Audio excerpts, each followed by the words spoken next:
I'm your host, Bryan, and we're starting out this year with Tammy Scorcia, ATA president and a community leader in the San Gabriel Valley. I just want to just quickly just highlight ATA's mission statement here. So, the Alhambra Teachers Association is to protect, promote the well being of its members, and provide the conditions for teaching, learning to advance the cause of free, universal, and quality public education, to ensure that the human dignity and civil rights of all children, youth are protected, and to secure a more just, equitable, and democratic society.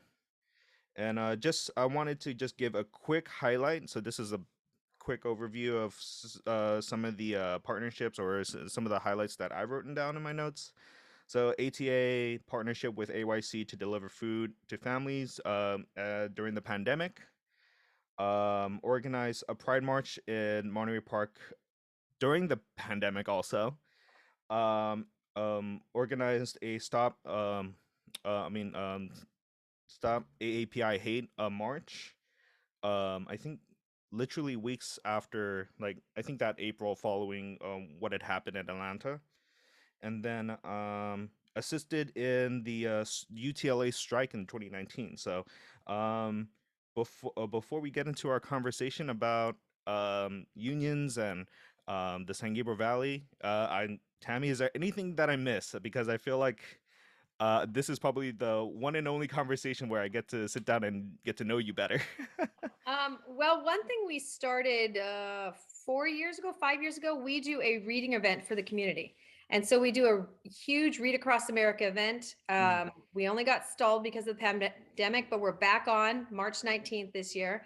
And so we usually have at minimum 1,000 people that join us. And, we hand out books, we have music, we have different reading stations, lots of, you know, giveaways and community connections. So that's another big thing that we're involved in. And of course, our big thing for the Dream Center at Alhambra High mm.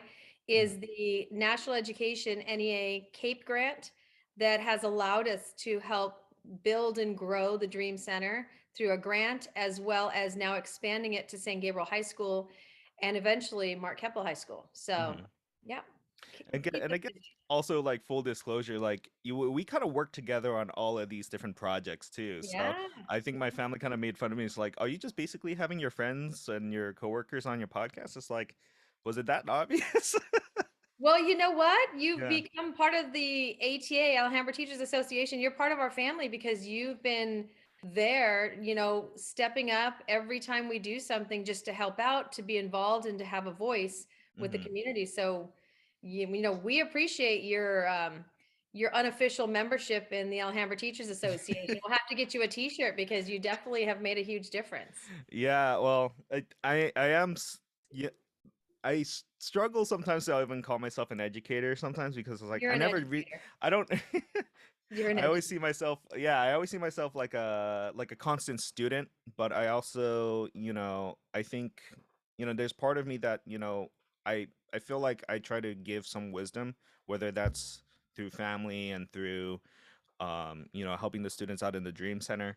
And I was never classically trained, and I guess there's part of me that's like, oh, well, you never really were trained to be this one thing. And I was just like, well, does that discredit me from providing this wisdom to other people? Like, so I don't know. I grapple with that sometimes because I guess, part of my family upbringing was just like, you always have to be classically trained in the discipline that you do. But I thought to myself, it's like, well, just because I have a major in one thing, like doesn't stop me from, you know, going out and pursuing something that may be outside of the box. Well, I am educationally trained as a teacher, Hmm. and I do educate, but I'm far from the classroom. Hmm. And you know what? I look at life as evolving, and the more we learn, the more we grow, and the more we get involved, we become experts in those areas. And Hmm. you don't have to have a degree or a certification to actually be part of something bigger and to actually have the knowledge and the skill set Hmm. to be involved and bring it to life. So You're doing a great job and you're an educator. You're making a difference in so many different areas. Yeah, thank you so much. So, Mhm. so sometimes I don't know how to handle praise, so all I could say is just thank you sometimes. That's a perfect response. Yeah. Perfect. So, so Tammy, how have you found yourself as, the president of ATA?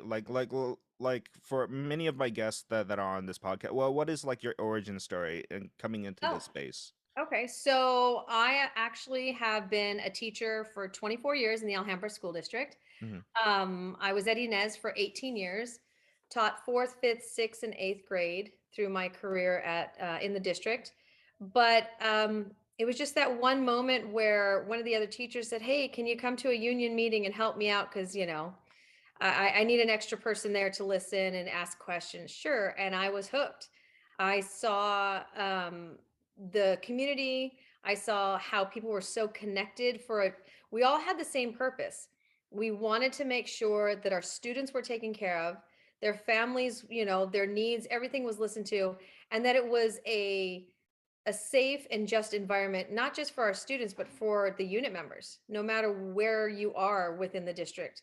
And so I saw that I can be part of something bigger, that I could now reach, further. And then from there, I started what they asked me because my older daughter was born with some special needs. And I was Mm-hmm. always asking questions about the medical insurance and really jumping in deeper. And so I was asked, "Hey, I know you're a site rep, but would you mind coming to the bargaining team because you really seem to have a deeper understanding of our benefits?" And that was probably, I don't know, 17 or so years ago.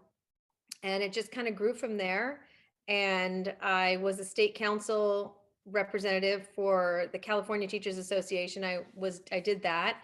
I was when I was teaching, I was vice president for 6 years, and got involved, different political actions, different community organizations, and just kind of built from there. And it was just one of those moments. It wasn't even something that I planned to run for president.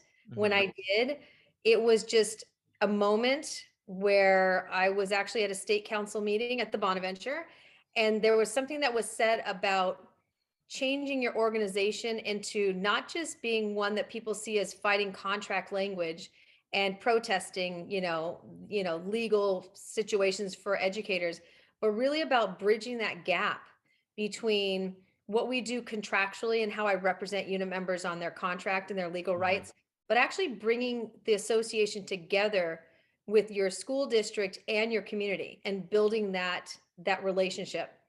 And I it was one of those callings that I had, whether it was whatever your faith or belief Mm-hmm. is. But I remember calling, I ran out of the meeting and I called my husband and I said, I think I want to run for president. Mm-hmm. And he said, "What?" He goes, "Okay." I said, "We need to talk about it." And I am very blessed to have an amazing husband, and I have two beautiful children. And they're just like, we sat down and they said, "We support you. If this is Mm-hmm. where your passion is going to lead you, then we support you." So that's kind of it.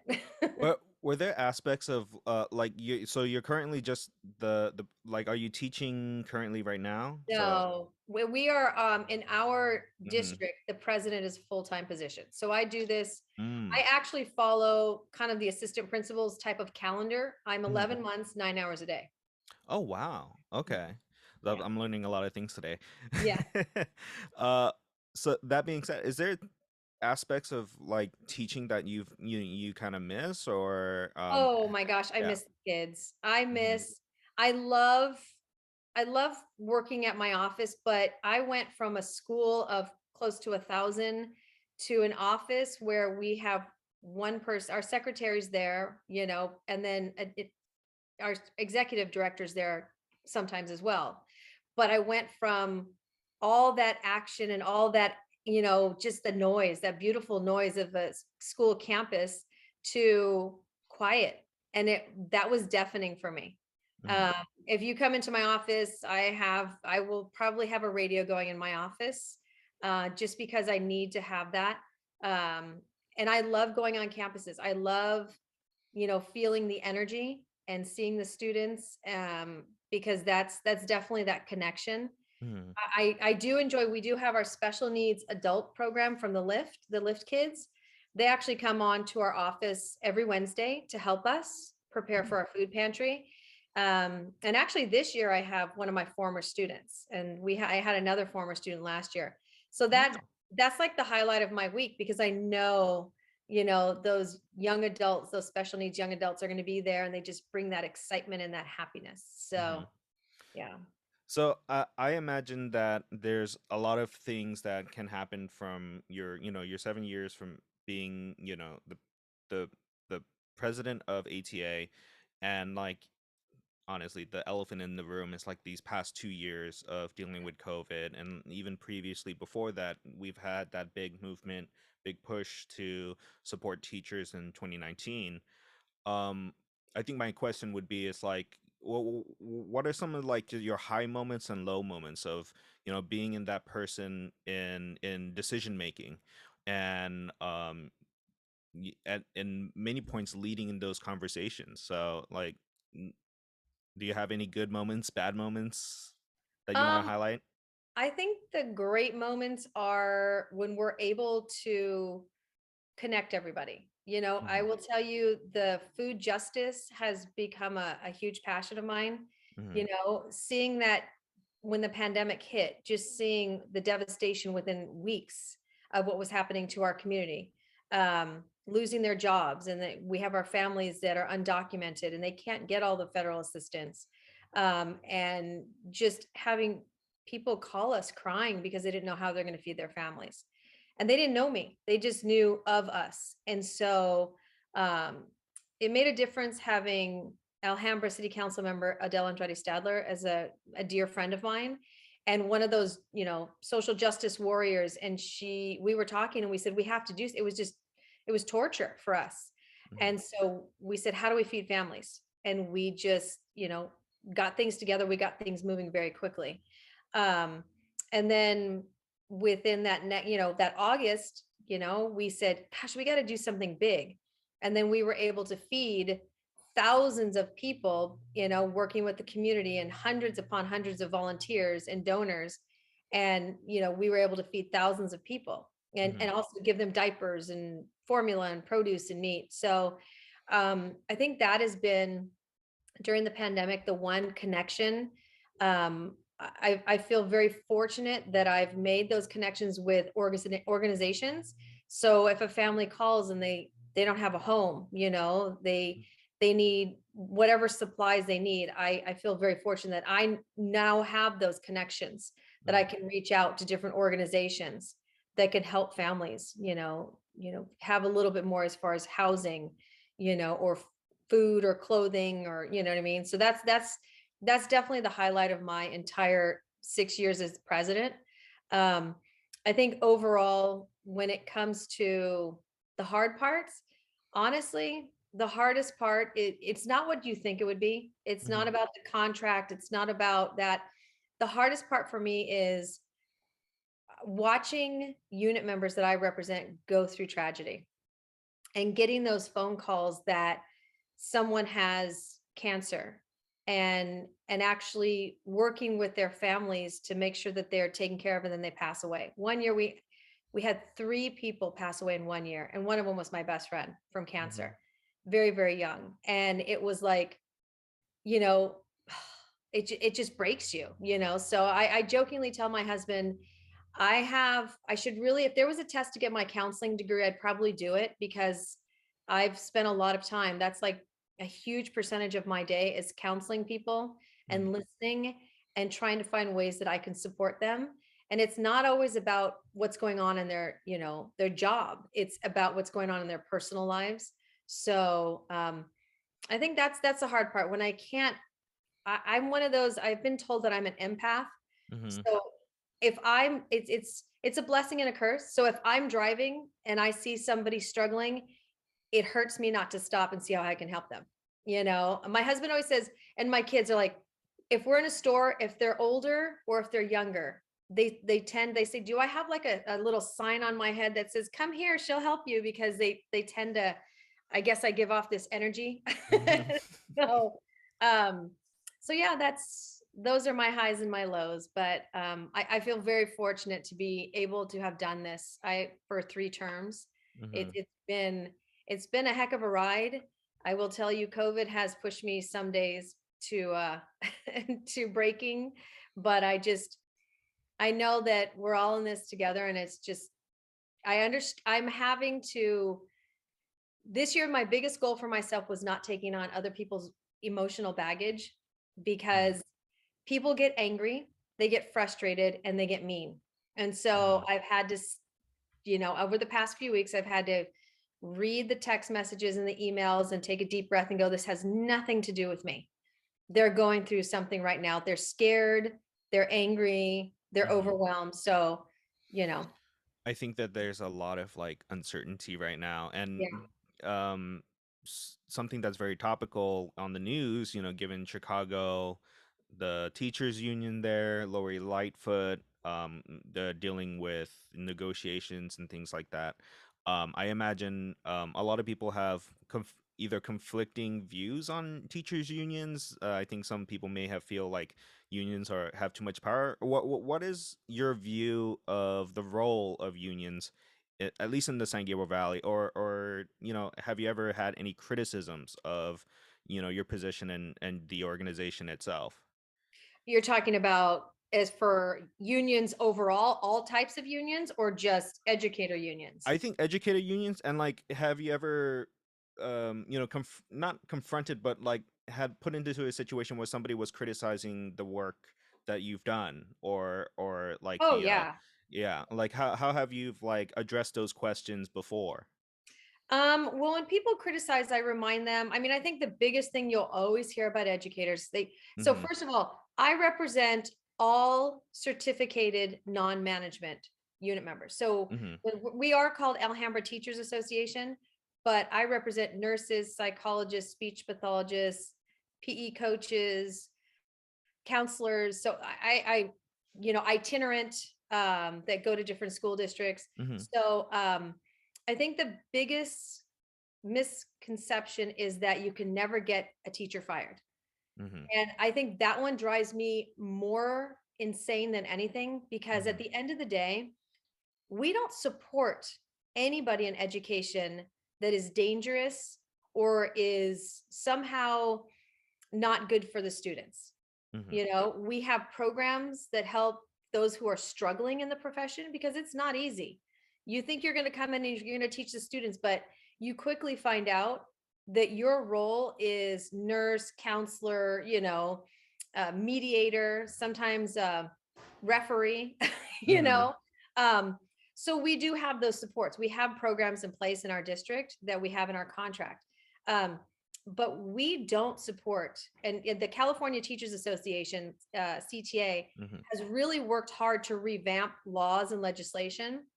Like, people don't realize, if you as an educator, if you are released or fired from your school district, where you can go in the private sector, you can go work someplace else and just don't tell people you work there. That doesn't work in our profession. Mm-hmm. They actually have to report to the state Department of Education if you are released, why you're released or fired from your job. And it has to be information that's shared with the next school district that you want to get hired in. So there's no privacy when it comes to anything that was found to create a position, a situation where you get released from your job. Mm-hmm. So that's just one thing. That's the one thing that drives me crazy.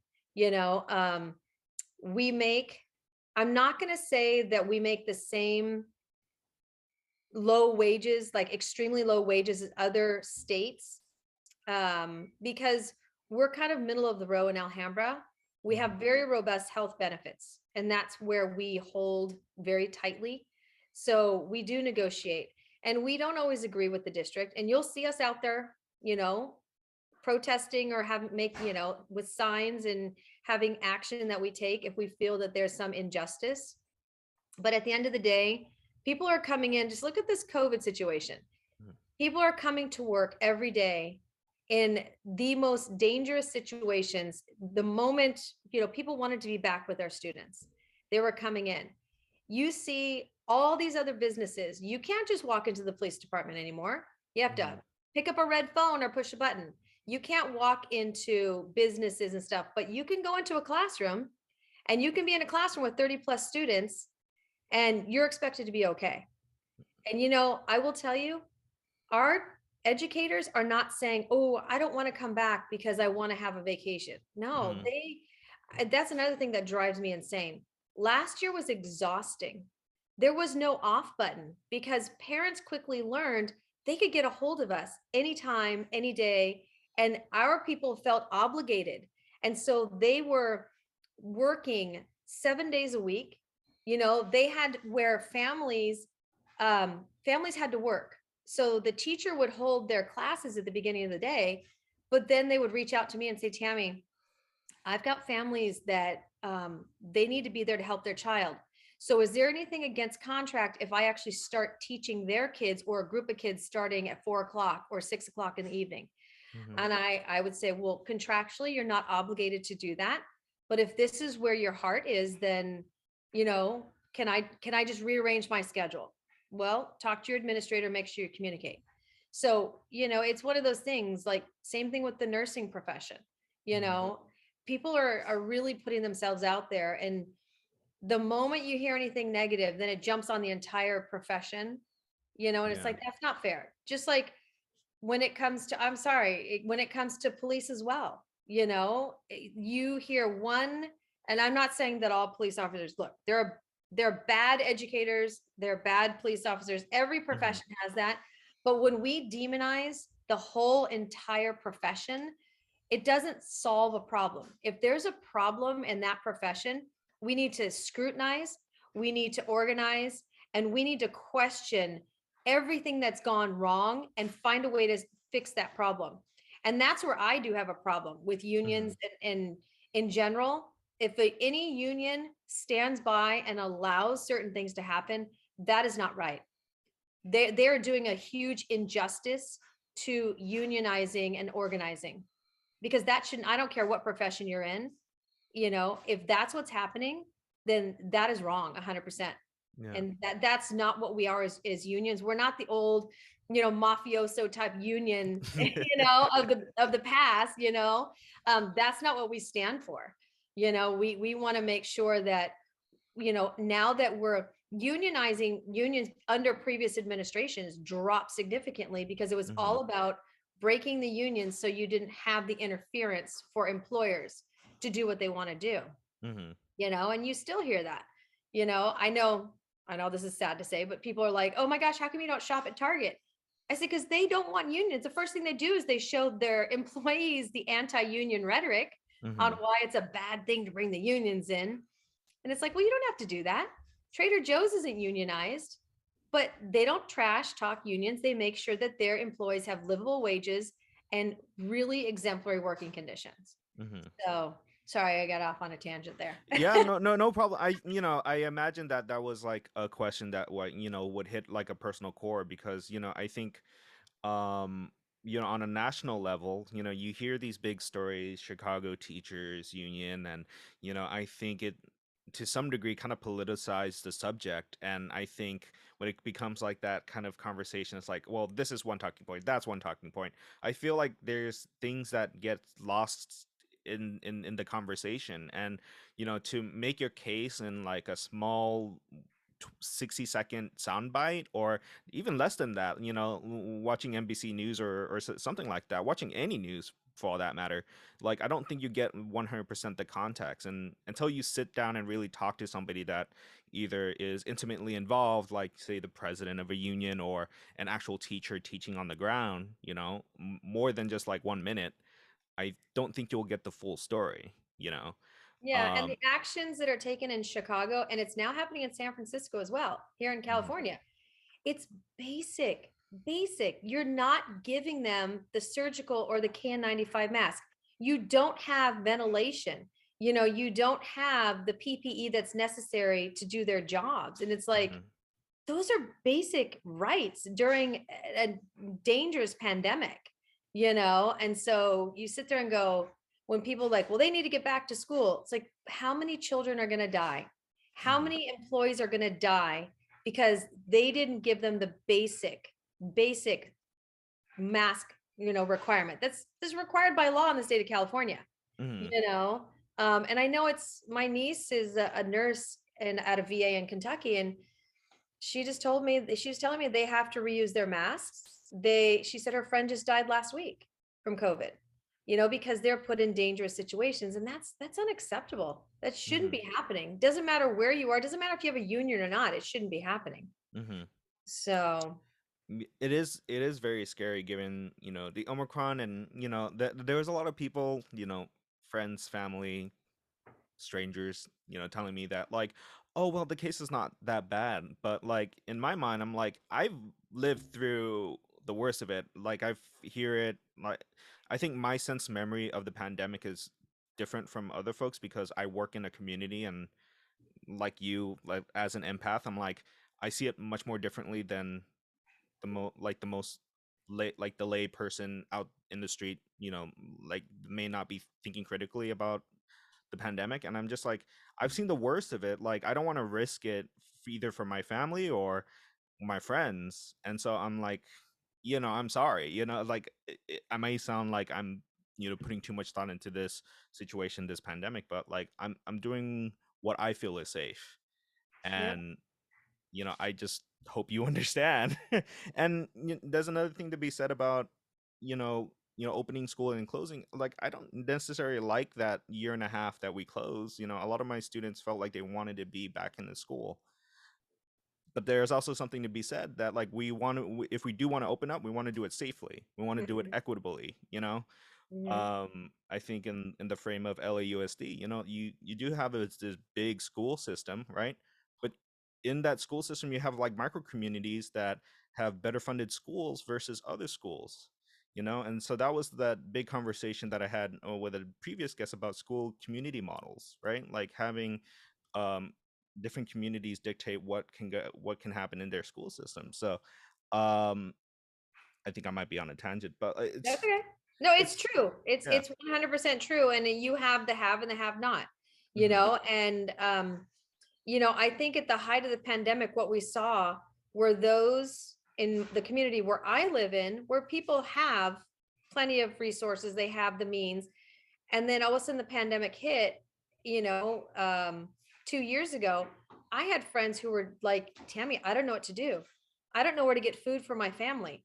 I'm embarrassed. Now I'm one of those people. And I said, well, it's very humbling. Let me figure out how I can help you. Let me get you some food.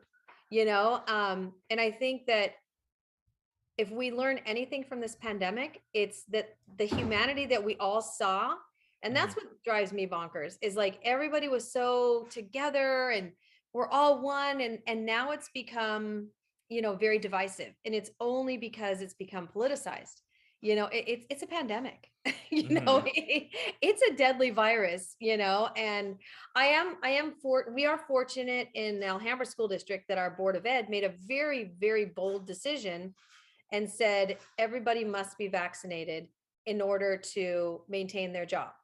Because we know, same thing when I talk to unit members right now that have, COVID, I ask everybody the same thing. Are you boosted?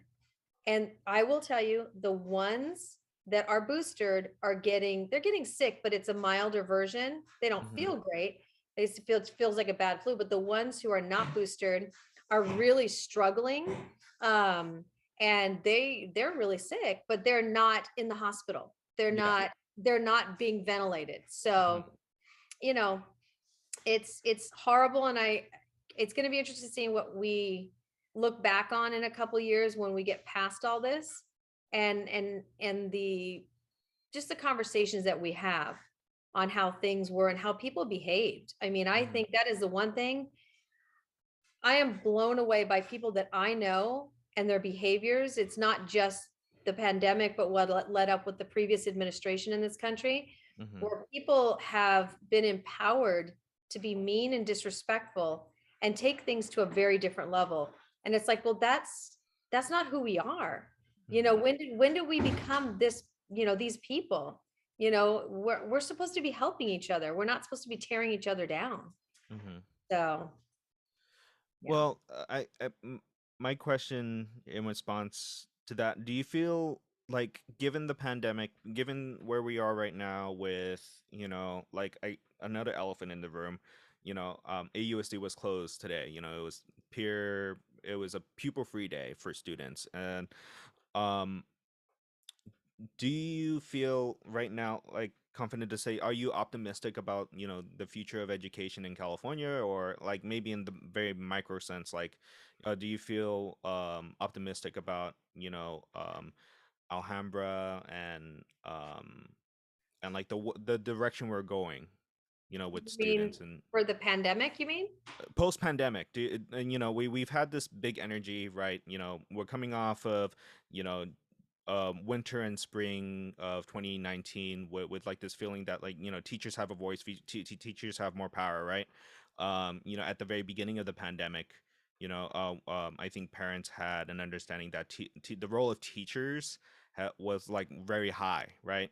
Mhm. But I think towards the end of the pandemic, where people are like, well, just go back to school. Like, do you feel optimistic about like how school systems would be in the future, post pandemic? Or has things to have changed, or um you know um I don't know what the answer of that question is. Right. Yeah. I think right now, um, I think right now it's very raw. And so parents are really in survival mode. They got to get back to work. They Right. cannot miss work. Today that pupil free day was one of necessity Hmm. because PCR tests that we do in our district, another thing I'm thankful to our board that we are required students and staff to do PCR testing every week. The problem was the lab technicians who process those tests, they don't have the manpower. So it's Hmm. taking 4 to 5 days to process that. So, and then when the district was getting the results back 4 and 5 days later, well, all of a sudden it was like, oh, wait a minute, all these people were positive and we didn't know for so Hmm. long. So the district, first of all, the school districts you are not allowed to make arbitrary decisions on closing schools. Right. You have to go through Department of Health and LA County Office of Education, right? Hmm. You have to get permission. You have to get the holy blessing of, yes, we're going to allow you to do this, right? You've seen other school districts around us that have closed a few days or even a week. Well, Hmm. now they're going to have to add those days to the end of the school year because we can't just flip a switch and go virtual. That was only last year by mandate of the governor. Hmm. We're not allowed to do that. We do have independent study, but we've always had independent study. Now, the only difference is they've allowed for this year only to do that virtually for those parents who opt in to virtual independent study. And that was back in the fall, right? Like This parent. one this year, yeah. Oh, Mhm. okay. Yeah. Hmm. So, but we've always had independent study. We've always had our continuation high school type of stuff. Um, so I think it's going to take time to heal. I Hmm. think that the biggest problem we're facing is there's a shortage. And there's a Hmm. shortage that was already compounded by the fact that during the recession, there were no jobs in teaching, in Hmm. education, period. So what happened? People dropped out of their credentialing programs. So we knew this was coming. We also knew that it was going to be hitting us at the same time the baby boomers were going to retire. So we actually reached an agreement for an early retirement incentive right before the pandemic shut us down.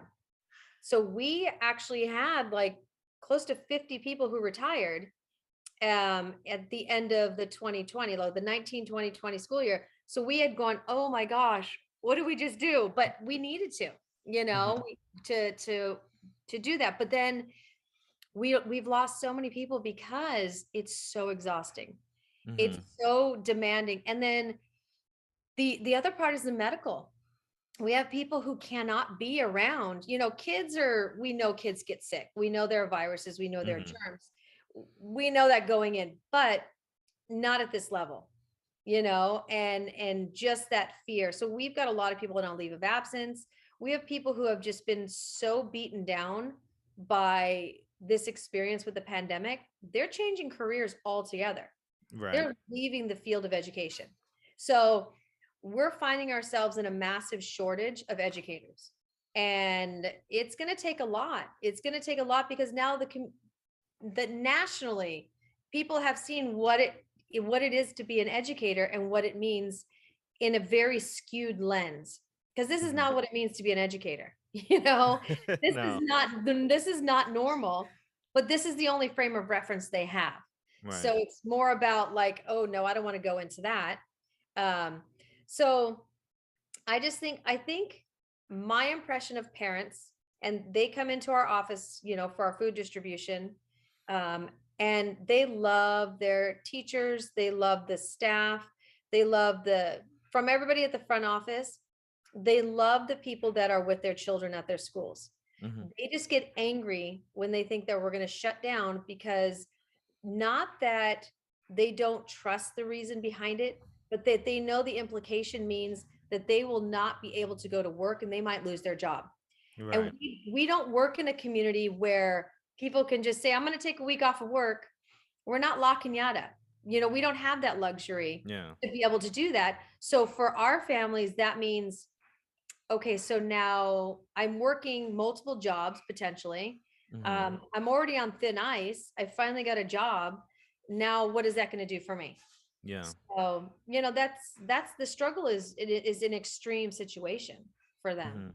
So I just think the anger it's I don't want to say misplaced anger, but it's understandable anger, but it gets directed at us, and we're not we're not controlling the pandemic. We're not controlling this, the surge that has happened.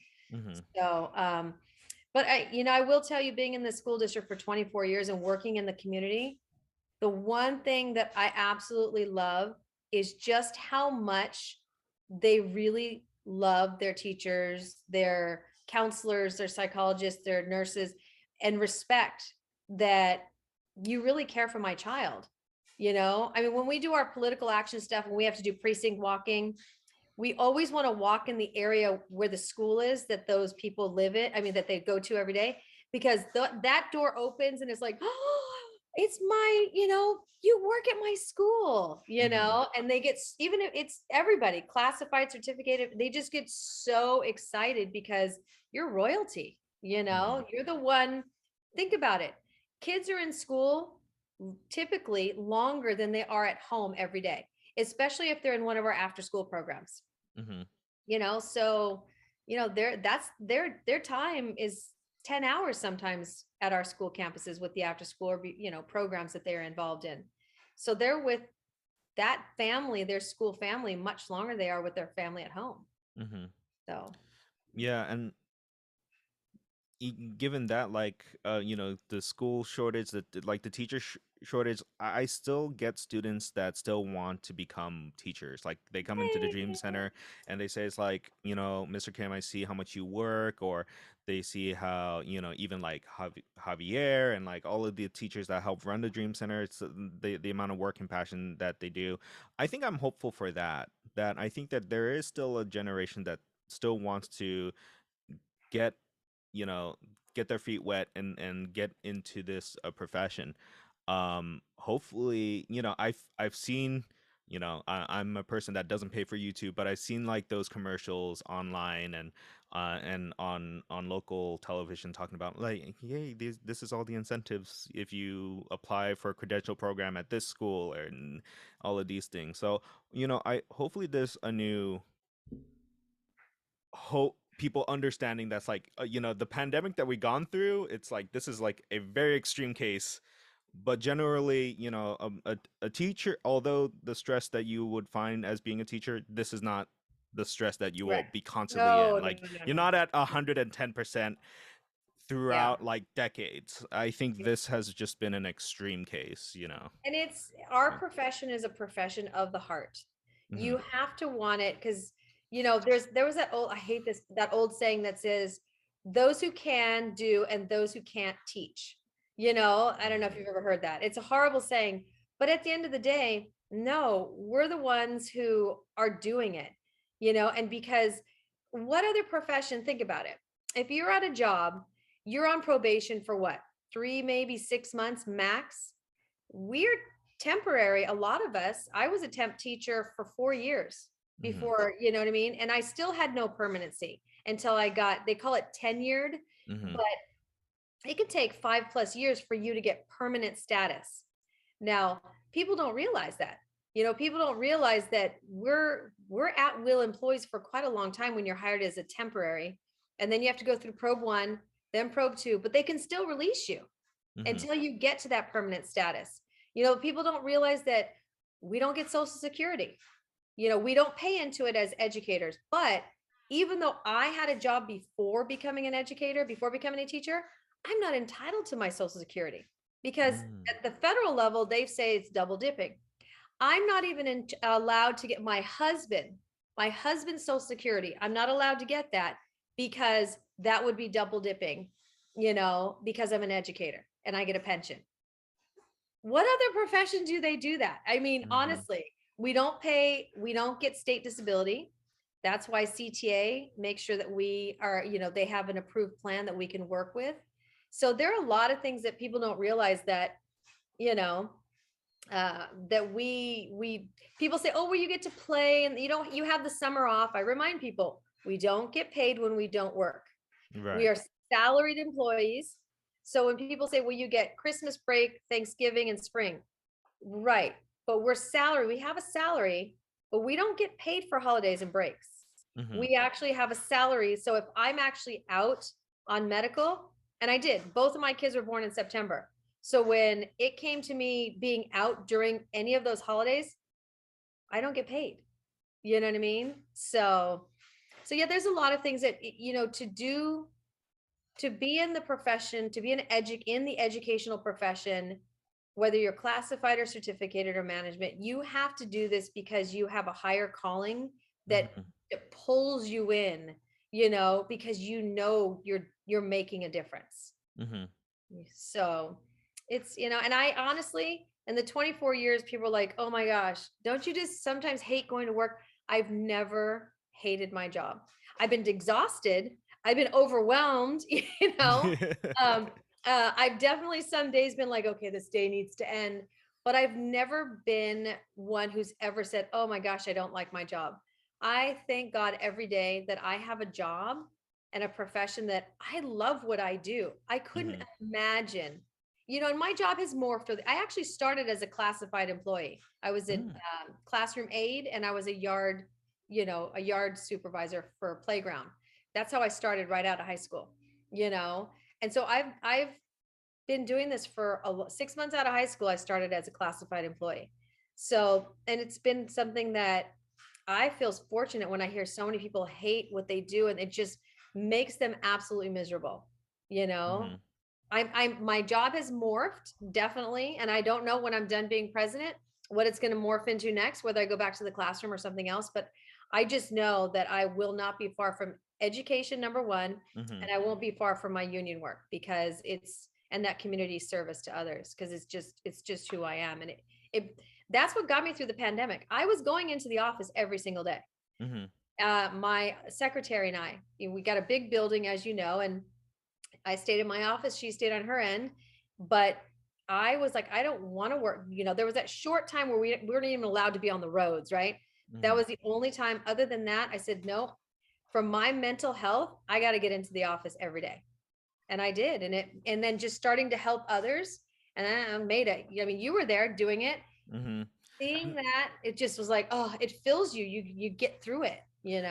Yeah, I'm very similar to like my work in nonprofit, and like that's kind of like where my brain was at. Like that I was more nonprofit than is the educator, and I guess that's all been kind of like coalescing together. Yeah. Like it's all going together. Yeah. But that a month and a half or 2 months where I was laid off, and the pandemic just like just like the train just hit the brakes, like Yeah. just dead on the tracks. um I was feeling like I was counting up all my different positive and negative feelings and things like that. I was just saying, you know what, I will take all of my you know days when I felt like I had the worst mental health, that physically I wasn't there, and like like I was like ill with something, and all of those days I would give all that up just so I could be back in the classroom, or like be back in like doing something for the community, because Yeah. it's like all of those negative times, those things are temporary. And I don't think, yeah, you're right. It's like I don't think I necessarily had one of those days where I say I hate my work, right? Or I hate doing this, Hmm. you know and I think that's why I've just constantly just been doing this, even out of college and even out of high school, even when I think that there are some family members and some friends, it's like there are more economically sound professions that I could have been choosing to do, but like I think this is just something that I feel like I found the thing that I want to do, you know. And, You know. and you know what? A lot of people can't say that. A lot of Mhm. people will go and retire and they're like, I wasn't happy. I made the money, but I was Mhm. never truly happy. I was never truly doing something that made a difference. And some people can't get it. Some Mhm. people will ask me like, why do you do all this? Because it seems like a lot of work. And I said, but it's so worth it. Mhm. When we do those things like the, AAPI, March Against Hate, that was just literally organized. I was listening to the news and I heard Judy Chu say, March 11th, we need to get out there in March. We need to make this happen nationally. And I Mhm. was like, all right, I got to make this happen. And so, of course, first thing I do is I call Adele. I said, Adele, we need to make this happen. And then I contacted Javier. We need to make it happen. And they're like, okay, you tell us what we're going to do. And it just came together within like less than 2 weeks, but it made such a difference. It had an impact, and I heard the stories, and it wasn't about me. It wasn't Mhm. about you. It was the students hearing their voices, and the stories that they shared, and others who were young adults, what they shared. It was like, it was amazing, and then having those young people, some of them as young as like 5 and 6 marching with us, and having them see at a young age. I have pictures where my youngest was, I want to say 4 or 5, and then my oldest was probably about 7 or 8. And they're out there with their signs, starting, they were out there, making noise and speaking up. They didn't know what they're speaking up for. They were just excited that people were honking, like, ah, you know, but getting out there and making that difference is, and seeing and feeling the energy. I mean, that Mhm. Pride event last year, again, another one of those things where I'm like, we have to have this happen. And it was Mhm. because of my youngest and their friends and the LGBTQ community who were just like so deflated, struggling through the pandemic. And then realizing now the one thing they were so excited about after getting out of high school was being involved in their first Pride event, some of them quietly because they couldn't let their family members know. And then they were looking and there was nothing. And then, connecting with one of my former students who is an adult now and said, Mrs. Scorsia, there's nothing, here we go. And I was like, oh no, oh no, no, no. And, my biggest fear when I do any event that I organize is that nobody's going to show up, Mhm. and so that event was estimated to have a little over 300 people, you know, but this year it's going to be bigger and better. June 4th, this is I'm not gonna Monterey miss Park. it. I Yeah, promise. I'm not gonna miss this one. it's exciting. and Mhm. and again, I want this to be student driven, student led. Same thing with our reading event. Mhm. The best thing is having the student clubs and the organizations that support our community and our students, Mhm. because at the end of the day, it's not about me. It's not about any of it. It's seeing how it, like, that excitement, when they see, these adults out of their natural habitat, Mhm. interacting and being a part of. And for that Pride event, we had people come all the way from like Hemet and beyond. And I met a mother and their young adult child who came, I don't remember how many hours they told me. And it was because they saw our event online, and they knew they could go and the mom could support her child and not worry, because in their community, if the father knew, they would be kicked out. Mhm. And so that to me was just like beyond amazing, that we were able to provide something for them, that they felt. And the mom was so proud because she was like, this is my kid. This is my kid. I can say this out loud and I'm not going to, be treated poorly. Mhm. So, yeah. And, now Monterey Park owns it, man. That you wait till you see. We've been talking to the city planner and different, and And now Henry's the mayor. Now And the mayor, yeah. oh, watch out, man. They're like rolling out the red carpet. They're like, this is our event. We're on the map, I you know? saw, yeah, I saw Henry on an event on Saturday. I was taking pictures Oh, of, and I was just like, "Hello, Mr. Mayor." And yeah. Oh, everybody you're at was Mike. like, "Yeah, I was at Mike Fong's thing," Oh, and I nice. was just like, "Hello, Mr. Mayor," and It's so and exciting. everybody's like, "I'm gonna have to take a drink every time somebody says Mr. Mayor." Ah, I'm so happy for him. He's great. Hmm. So, And yeah, well, that's a lot of new developments and new things. Is there something in particular that you want to highlight? I know we're yeah, we got a about couple hitting minutes. hitting an hour here, and you have a very busy schedule. What is something that that you're very excited for 2022? Like I think right now we don't see it a little bit because of what's going on with Omicron and everything right now. And I think I'm holding in the positivity of like, maybe this is just a last of COVID or something like that. That's just Yeah. me. But is there anything in particular that you're excited about this year that you're hoping for? Well, I will tell you, we already started with the planning for the reading event, and I'm excited. I'm not stopping the planning train. I'm Hmm. planning for all the events that we have on our calendar. I'm not slowing down because we're going to make them happen. We're going to make sure that the community has all this excitement. We're going to continue to expand and build our food pantry. I'm really excited about that and possibly getting a nonprofit or joining the Visa Boosters nonprofit status to help us, have people pay attention.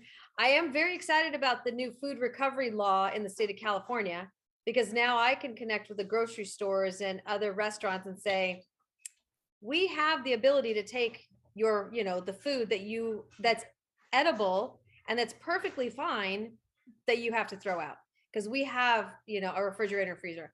I'm hoping to get another freezer and another refrigerator Hmm. because I can always use more space.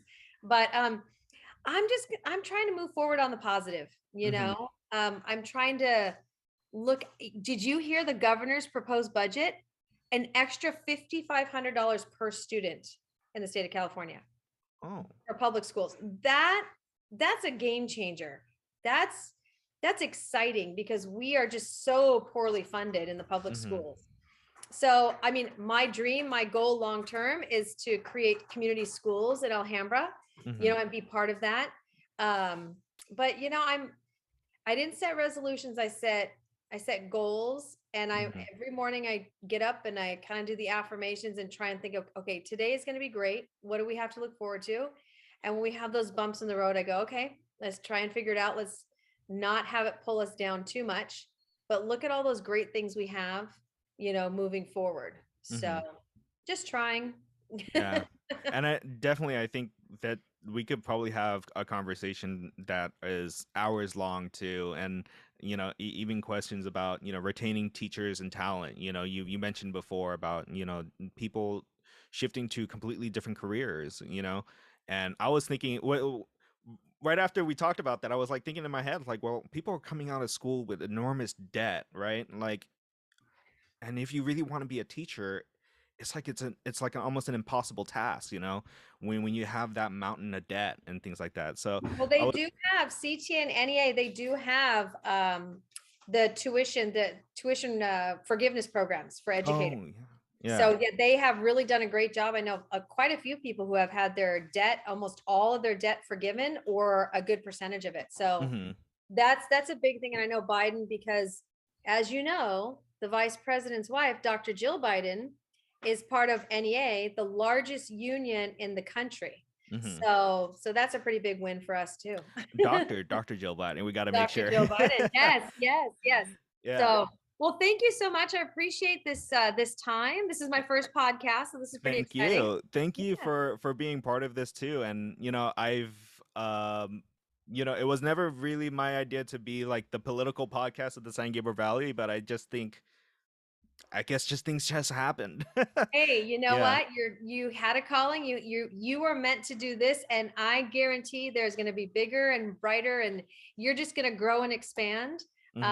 And I can't wait for you to see the San Gabriel High space because not only the space that I showed you, but it's got the two different rooms, and we already said that could be a podcast or that could be that media room for the Hmm. students. So That would be awesome. I don't know if I made any plans yet, but I'm just like that would be definitely awesome for I me to be creative. Thank you again for being on this right. podcast.